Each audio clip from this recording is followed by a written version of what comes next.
Podemos continuar con este servicio de adoración a nuestro Dios y con corazones adoloridos y corazones perforados por el dolor de otros seres que amamos y seres que nos interesa saber de su bienestar.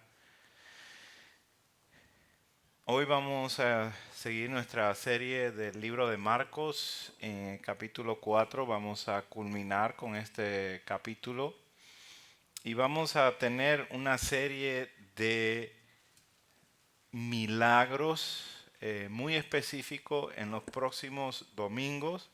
Y vamos a ver el resto del capítulo 4 y el capítulo 5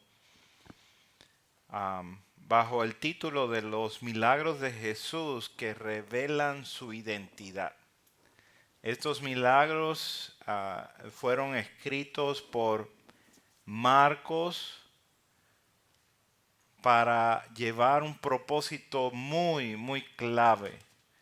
El apóstol Juan dice que si se escribiesen todas las cosas que hizo nuestro Señor Jesús, todos los libros del mundo no darían para poder explicar y detallar todo lo que hizo nuestro Señor Jesús.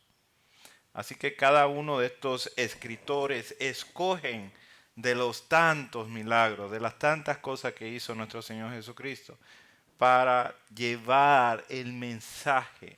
Cada libro tiene su mensaje y este en particular que estamos estudiando nos está enseñando que Jesús es el ungido Rey de Dios y que este ungido Rey de Dios, el Mesías, es su propio Hijo.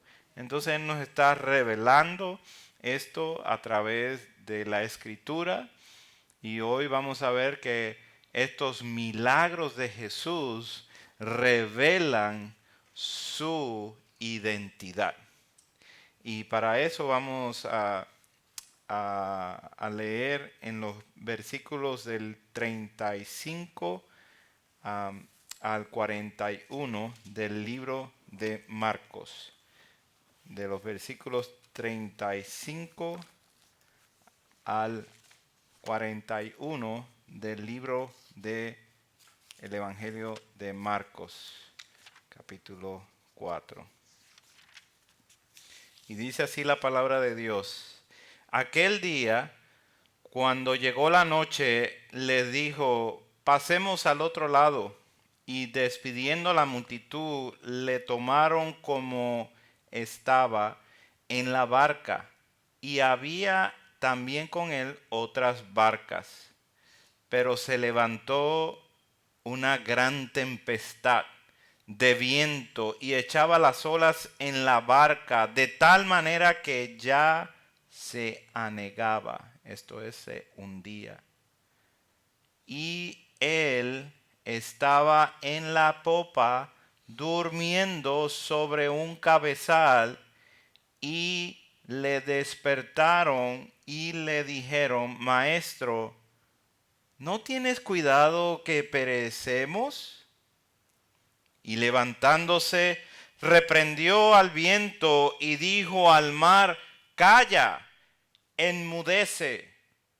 Y cesó el viento y se hizo grande bonanza. Y les dijo, ¿por qué estáis así amedrentados? ¿Cómo no tenéis fe?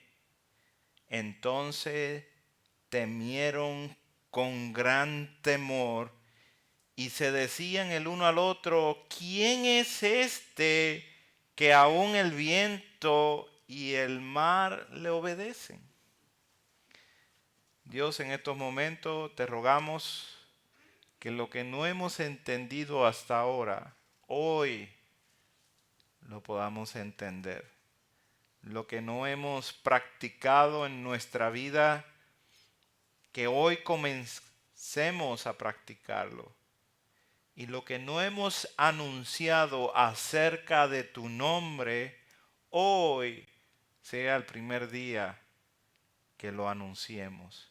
Esto para la honra y la gloria de nuestro Señor Jesucristo. Amén, amén. Gloria sea al Señor.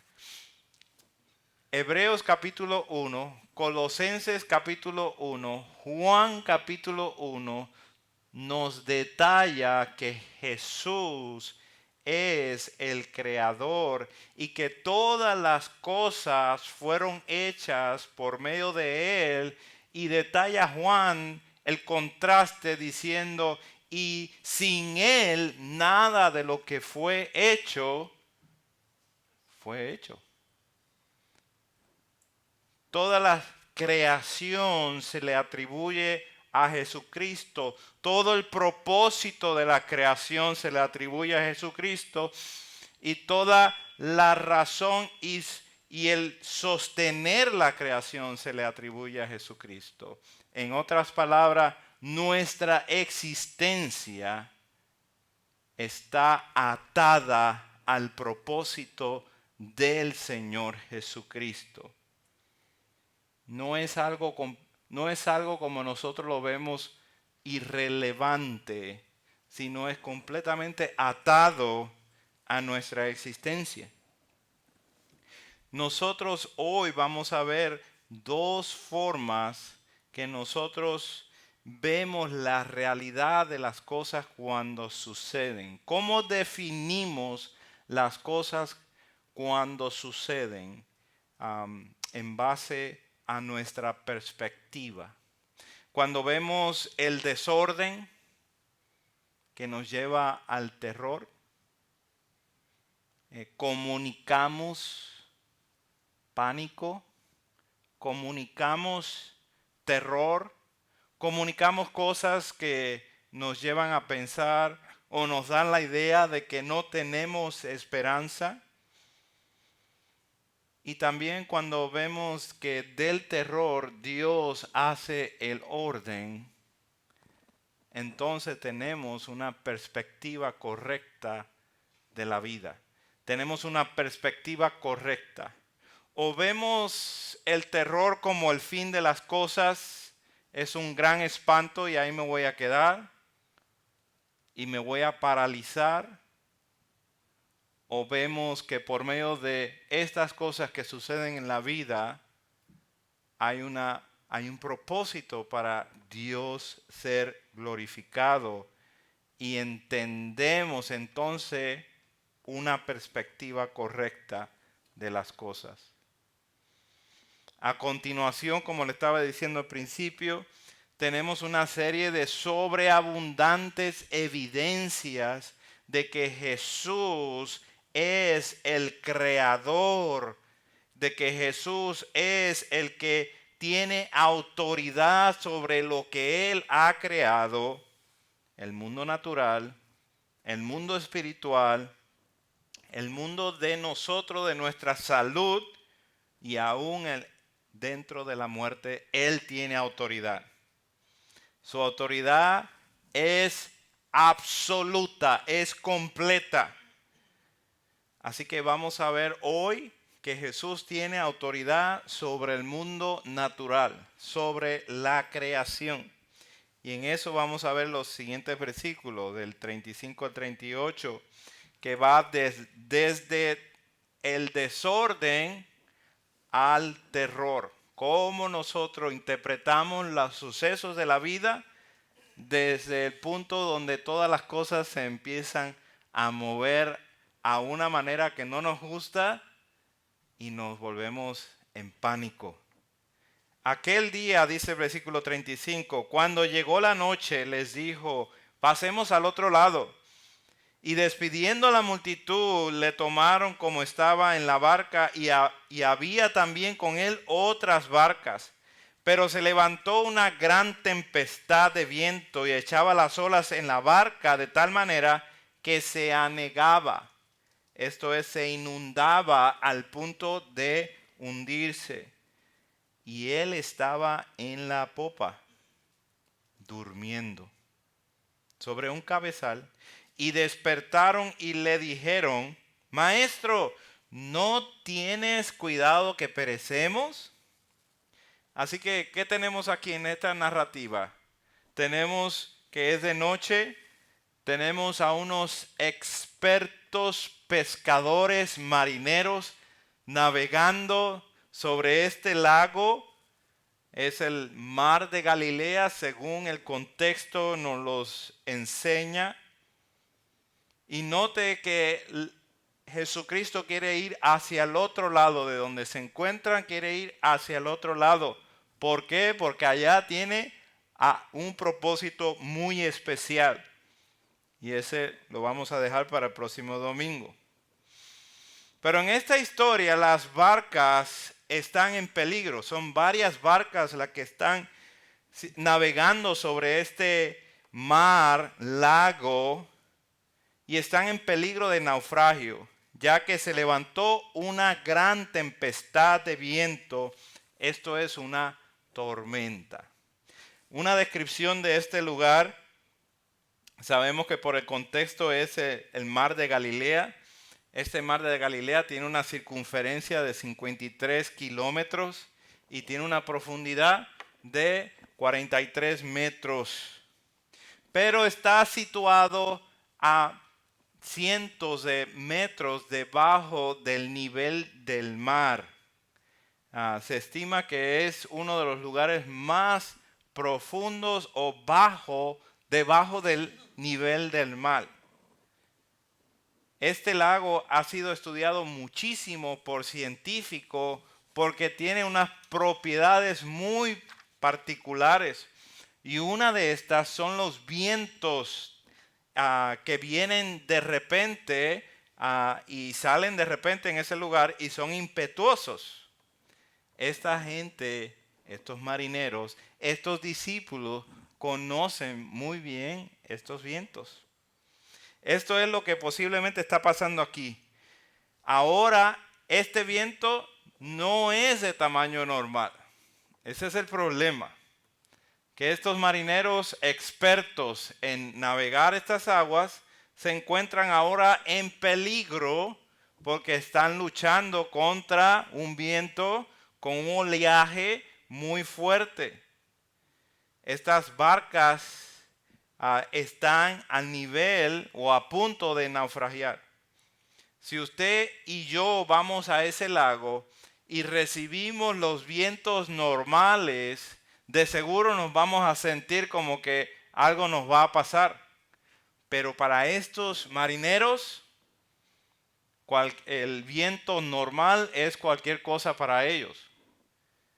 Pero lo que está pasando aquí es un viento muy poderoso. Es algo fuera de lo normal. La palabra que utiliza Marcos en el griego se llama megalailaps. Esto significa una tormenta con niveles mega. Una tormenta con niveles mega se le atribuye a un huracán, por ejemplo. Es una tormenta fuerte. La tormenta trae un desorden. Las olas se hicieron grandes al punto que se estaban echando dentro de las barcas, al punto que se estaban inundando las barcas. ¿Qué problema para los tripulantes de esta embarcación? Si el viento fuerte, las olas del mar, del lago se están metiendo en estas barcas, ya es algo desesperante. Y estos expertos marineros no pueden controlar la situación. No pueden controlar sus propias barcas. Este desorden trae pánico a los discípulos y a los seguidores que iban en estas barcas. Este pánico tiene a todos ocupados, desvelados y están sin conseguir lo que más desea el ser humano, algo seguro, algo estable. Lo que más desea el ser humano, esperanza, no la pueden conseguir. Están batallando contra una tempestad muy poderosa. Todos desesperados, pero hay uno que está tranquilo. ¿A dónde? En la popa. ¿Qué está haciendo? Durmiendo sobre un cabezal, sobre un tipo cojín, puso su cabeza allí y se quedó dormido. Todos desesperados. La idea de Marcos es establecer un contraste muy radical. Jesús está cansadísimo. Marcos está revelando o nos está enseñando la humanidad de nuestro Señor Jesucristo. Aún el sueño del cansancio le llegó a su cuerpo. Está cansadísimo. Como sirvió a tantas multitudes, tan pronto entró a esta barca, se fue a dormir. Esto demuestra que Jesús para él era necesario, también como nosotros, descansar.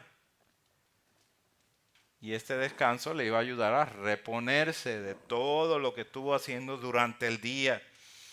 También está durmiendo y está bien confiado. Porque una cosa pues te vas a dormir, pero otra cosa cuando empieza esas barcas a moverse y empieza todo el desorden, el pánico, el movimiento, pues va a causar que alguien que está dormido despierte. Pero él está confiado. Ni el viento, ni las olas, ni el movimiento, su cabeza está sobre el cabezal. Esto demuestra que él está en completa confianza. Como dice el Salmo 4, en paz me acostaré y asimismo dormiré. Él está en completa confianza. La realidad que todos nos tambaleamos cuando vemos y nos enfrentamos a los naufragios de esta vida. Escuchamos de enfermedades, escuchamos de pandemia, escuchamos de problemas relacionales, escuchamos de diferentes cosas y todos nos tambaleamos. Y es nuestra primera reacción. Los mejores entre nosotros tratamos de navegar a puerto seguro, buscamos que haya algo que nos enseñe algo de esperanza, pero cuando estamos en la oscuridad y las olas nos están pegando fuertemente, queremos desmayar. Mas es aquí donde necesitamos ver nuestra fe si es real. Si nuestra fe es real, permaneceremos confiados en Dios que tiene toda potestad sobre toda enfermedad. Confiaremos que nuestro levantar por las mañanas es sencillamente por su misericordia, porque Él así lo quiso. Permaneceremos confiados a pesar de que las cosas no resulten de la manera como queríamos que resultara. Miren cómo estos discípulos, a pesar de lo que tienen aquí, tienen al Señor ahí mismo durmiendo en la popa. Y están en pánico porque pusieron los ojos en el desorden de lo que estaba ocurriendo, en el desorden de la tormenta. Mateo nos dice, en el versículo 38 nos habla Marco, pero también Mateo y Lucas hablan de esta misma historia. Y Mateo lo dice de estas palabras. Y vinieron sus discípulos y le despertaron diciendo, Señor, sálvanos que perecemos. Lucas dice, Maestro, Maestro, que perecemos. Y Marcos dice, Maestro, ¿no te importa que perecemos? O sea, estas personas están desesperados. Ya intentaron hacer y deshacer y tratar de controlar la situación. No pudieron. Vienen al Señor para pedir ayuda. Posiblemente, sí. En la desesperación estos hombres marineros vinieron al carpintero a molestarse con él, ya que mientras ellos están trabajando, mientras ellos están tratando de no morir, el rey ungido Jesús está dormido. incomprensible para ellos. Para nosotros esto es una representación de nuestro corazón apoderado del terror. El corazón con terror ve a los que están tranquilos y los quiere llamar y despertar y decir, ¿por qué tú también no te vuelves en pánico? Quiere agitar a los demás para que también entren en el terror en que ellos están viviendo. Creo que más de una vez hemos hecho esto con nuestro Señor. Le decimos, Dios, ¿por qué callas cuando estoy batallando en la tormenta de la vida? ¿O dónde estás, pues, que no veo tu mano y siento que ya perezco en esta situación? ¿Acaso no soy de valor para ti, oh Señor? La situación que está pasando aquí, aunque son hechos reales que sucedieron, son una representación de nuestro corazón que es vanidoso y está lleno del pecado. Y cuando viene en esta situación a poner presión, saltamos con estas preguntas al Señor. Se nos olvida quién está en la barca es el autor de la vida. Se nos olvida que lo que está pasando alrededor tiene algo que ver, que está Él bajo control de esa situación. Queremos saltar, queremos correr, queremos gritar, queremos reclamar, queremos despertar y decir, ¿qué está pasando? Mas sin embargo, sabemos que el creador de todas las cosas, nuestro Señor, tiene las cosas bajo su control. Él es soberano. Es mejor una barca pequeña con Jesús dormido en esa barca que está siendo golpeada por el viento y grandes olas, que un buque de guerra de miles de toneladas de acero que no tiene a Cristo.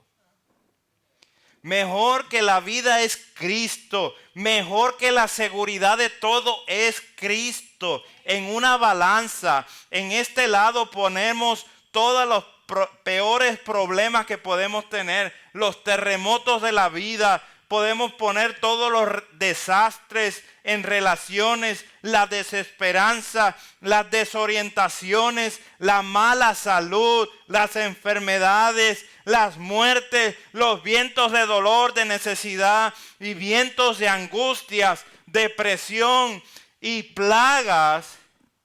Y en el otro lado de la balanza ponemos a Cristo y la balanza se viene de este lado por completo. Porque solo Cristo hace desaparecer el dolor. Solo Cristo hace desaparecer la angustia. Solo Cristo da vida y da vida en abundancia. Solo Cristo es autor y consumador de la fe. Solo Cristo da vida eterna. Solo Cristo cambia la tempestad en sosiego y hace que las aguas se apacigüen completamente. Así que veamos la perspectiva correcta. Veamos qué sucede cuando se levanta el gigante. Cuando se levanta el maestro. Y dice el versículo 39. Y levantándose, reprendió el viento y dijo al mar, calla, enmudece. Y cesó el viento y se hizo gran bonanza. ¡Wow! ¡Qué sorpresa! Que estaba durmiendo, el que estaba durmiendo se levantó y de su boca salió el comando que dijo a ese viento, calla, enmudece. Le reprendió y le dijo, calla y enmudece. La respuesta fue inmediata. El comando salió de su boca e inmediatamente el viento cesó y se hizo una gran calma. Esa es la bonanza. Note que al instante el viento y el mar embravecido se calmó al punto de que el agua se volvió lisa como un espejo. Esto es imposible, hermanos. Yo les voy a decir que esto es completamente imposible. Esperaríamos que después de mandar a callar el viento, horas después, las olas empezaran a calmarse. Pero Jesús mandó a callar el viento y mandó a detener el oleaje por completo. E inmediatamente cesó el viento e inmediatamente cesaron las olas. Eso es un acto sobrenatural. Creer esto es creer la autoridad de Dios, quien dijo en el principio, en Génesis capítulo 1, sea la luz, e inmediatamente se hizo la luz. Creer esto es creer en el creador de todas las cosas, que cuando habla, aquello que no es personal, aquello que no tiene oído, aquello que no puede entender, como es el viento, como es el mar, y le ordena, su palabra va y hace efecto inmediatamente. Jesús es Dios y lo ha demostrado una y otra vez como Dios creador de todas las cosas, y como todas las cosas se someten a Él. Este mundo y toda su plenitud le pertenece a Dios. Nosotros no estamos aquí en esta tierra para hacer y deshacer con esta tierra como nos dé la gana, porque esta no es nuestra tierra. Esta es la tierra del Señor, del Creador, del que la sustenta. Esto es un milagro completamente válido. No hay trucos. Literalmente habló enviando su palabra y todo cayó en el orden que Él lo había creado, que había hecho el comando. Dentro del orden de Dios, Él demanda cuentas de estos discípulos y Él demanda cuentas de nosotros. Ahora es el tiempo de la rendición de cuentas. Él les dijo en el versículo 40, ¿por qué estáis así amedrentados? ¿Cómo no tenéis fe? En otra versión dice, ¿por qué tienen miedo? ¿Aún no tienen fe? Aunque Jesús fue reprochado por esos discípulos cuando lo despertaron, Él no dirige la conversación con los que lo despertaron y le reprocharon, sino que lo que hace es retar su fe. Esto es un momento majestuoso para el Señor, llevar a sus discípulos a otra lección para que crezcan en su fe. Este es el maestro por excelencia, que toma cada oportunidad para ayudar a aquellos que le siguen a crecer en fe, sin ningún reproche hacia los demás, pero Cristo majestuoso, bondadoso, así le habló a ellos, como cuando restauró a Pedro diciéndole estas palabras: Pedro, ¿me amas? ¿Por qué tienen miedo? ¿Acaso no tienen fe? ¿Acaso no han visto todas las cosas que he hecho hasta este momento? ¿Por qué se dejaron apoderar del terror? Es aquí donde los discípulos reciben una perspectiva correcta de la vida. Él es uno de nosotros, pero es muy diferente a nosotros.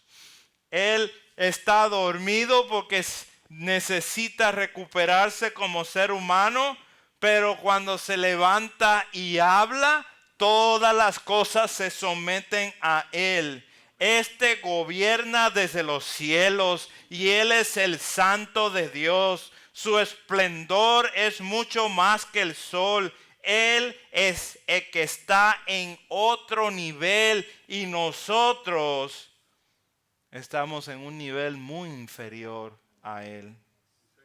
Sus pensamientos son mucho más altos que nuestros pensamientos. Veamos la respuesta desde una perspectiva correcta, desde una perspectiva corregida por el mismo Maestro. Cuando las cosas están en el orden divino, entonces entendemos nuestro lugar. Cuando comenzamos a entender el plan de Dios, empezamos a comprender cuál es nuestro lugar aquí en la tierra. Cómo me defino con mi familia, cómo me defino con mis hermanos, cómo me defino con la iglesia, cómo me defino con mis compañeros de trabajo, con mis jefes. Todo está dentro de esa perspectiva cuando empezamos a ver el orden divino. Versículo 41. Entonces temieron con gran temor y se decían el uno al otro, ¿quién es este que aún el viento y el mar le obedecen? ¿Qué pasó con el terror de la tormenta?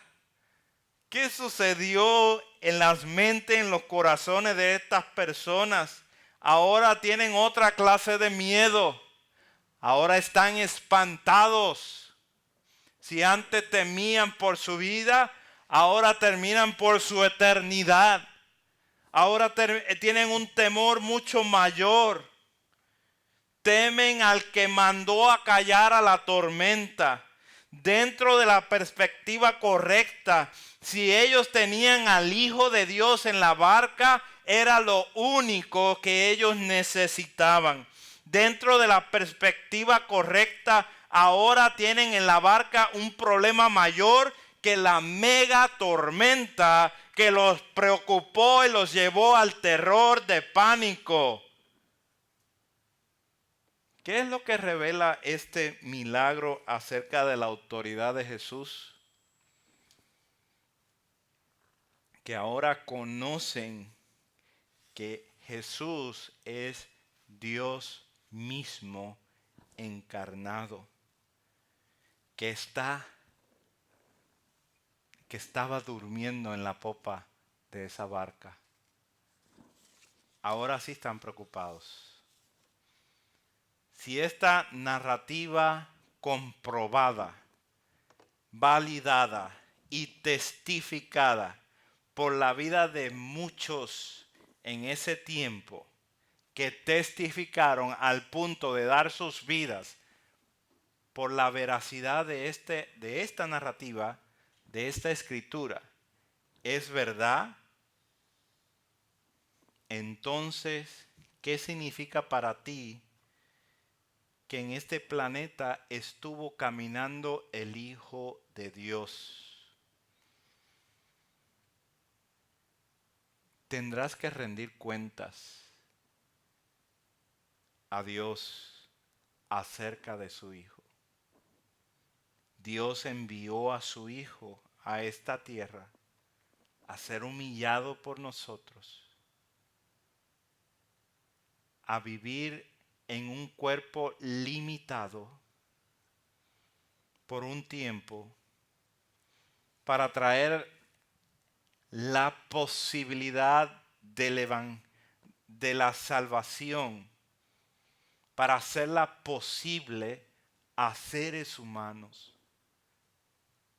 Y seres humanos que en la mayoría los rechazamos. Cuando Él nos llame a cuentas, ¿por qué te atemorizaste por este mundo? ¿O por acaso no tienes fe? ¿Qué le vamos a responder? Para ellos, en la barca tenían al Santo de Dios, tenían a Dios mismo. Tenían un gran problema y tenían algo que era mucho más elevado de lo que ellos habían podido conocer. ¿Cuáles son las dos reacciones que identifica Jesús? Que vayas a vivir con el miedo, con el terror, o que vayas a vivir en fe, creyéndole a Él. Creyéndole que si Él está y Él está en control, que todas las cosas, por más que se muevan, por más vientos impetuosos que vengan, siguen bajo su control. ¿Cómo vas a tratar al Santo de Dios? De ahora en adelante, estos discípulos tienen un grave problema. Tienen al Santo de Dios metido entre ellos. En Levítico capítulo 10, versículo 3, habla acerca de los hijos de Aarón que trajeron fuego extraño. Son los hijos de Aarón, que son sacerdotes por herencia. Trajeron un fuego extraño y la verdad no sabemos qué era ese fuego extraño, para venir a continuar el fuego del sistema de sacrificio.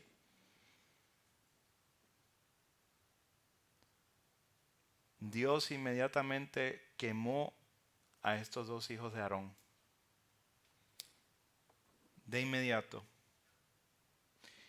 Y cuando Aarón pide cuentas, que lo hace por medio de Moisés, las palabras que vienen a Moisés para Aarón, dice esto: esto es lo que hablo Jehová diciendo: en lo que a mí se acercan, me santificaré, y en presencia de todo el pueblo seré glorificado. Y Aarón cayó. La Biblia de las Américas dice esta traducción: como santo seré tratado por los que se acercan a mí, y en presencia de todo el pueblo seré honrado. Y Aarón guardó silencio. La respuesta de Dios a Moisés para Aarón es: este sistema de sacrificio ustedes lo van a hacer de acuerdo a mis instrucciones, y lo van a seguir, y me van a tratar a mí como santo, como separado completamente de todas las cosas, y no van a buscar remedios entre ustedes para llevar a cabo el sistema de sacrificio. No van a buscar actividades entre ustedes para llevar a cabo mis negocios. ¿Cómo vas a tratar al Santo de Dios? En el Nuevo Testamento tenemos una historia muy similar a la de los hijos de Aarón. Es la historia de Ananías y Zafira. Y muchos conocemos de esta historia, quienes vendieron su heredad y vinieron a Pedro a decirle: hemos vendido nuestra heredad y aquí traemos todo el dinero. ¿Qué pasó? Era una mentira. Ellos vendieron la heredad, se quedaron con una parte del dinero y trajeron otra parte a ellos. Pedro les dice: ustedes vendieron la heredad y ustedes podían hacer lo que quisieran con eso. Se podían haber quedado con todo. Pero decidieron en su corazón mentir y a quien le mentiste fue al Espíritu Santo. Esta idea de tratar a Dios como santo es muy importante. Es muy clave para nuestras vidas cuando nosotros nos referimos a Él, tratarlo como santo. Cuando de nuestra boca salen las palabras acerca del nombre de Dios, en nombre de nuestro Señor Jesucristo, hablemos como que es muy elevado. El concepto que sea es muy elevado. Es el santo de Dios.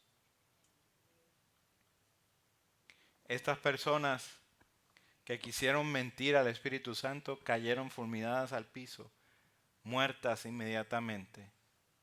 Y gran temor cayó sobre la gente. Lo mismo que sucedió en los días de Aarón. Gran temor cayó sobre la gente. Cuando Pedro, que estuvo toda una noche pescando con varios de los discípulos y no agarró nada. Y luego aparece el Señor y el Señor le dice, regresa a cierto lugar de ese lago y allí echa tu red.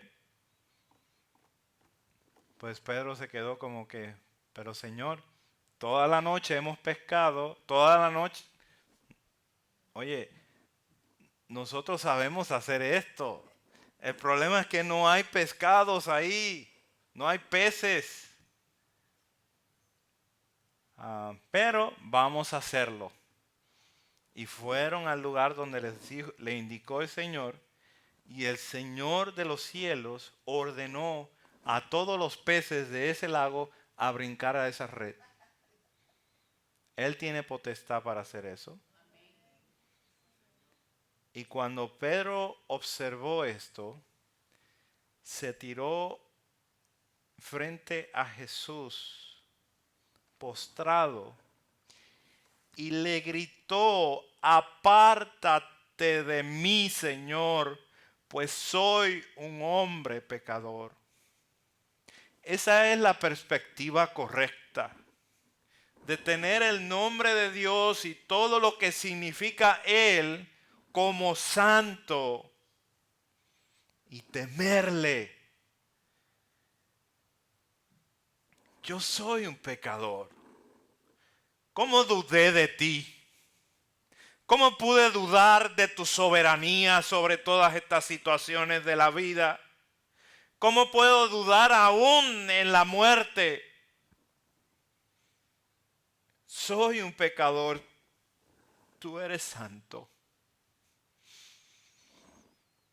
En conclusión, ¿de qué lado del desorden te encuentras hoy?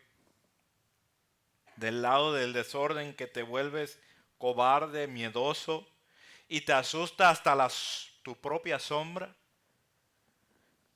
¿O te encuentras con una perspectiva correcta de que Dios, el Dios que emana de las Escrituras, es en realidad el Dios que reina en los cielos y tiene potestad sobre cada componente, elemento de tu vida? Si Él es capaz de sostener todas las cosas en el universo, Él es capaz de atender a cada detalle de tu vida, cada día. Hoy confiemos y vivamos para la extensión de este precioso evangelio que Dios nos ha encargado, transmitiendo este gran asombro a muchos que conocemos alrededor, que hemos recibido hoy para anunciar que Jesús es el Rey ungido de Dios, que su misión fue la cruz y su palabra es completamente autoridad. Una perspectiva correcta nos llevará a vivir nuestras vidas en una posición que es correspondiente al diseño de Dios en este mundo, como verdaderos adoradores, quebrantados de espíritu, llorando por nuestro pecado, porque Él es el Santo de Dios. Leamos en Isaías 57, versículos 11 al 15, y con esto termino en oración. Isaías 57, versículo 11. ¿Y de quién te asustaste y temiste? Que has faltado a la fe y no te has acordado de mí, ni te vino al pensamiento.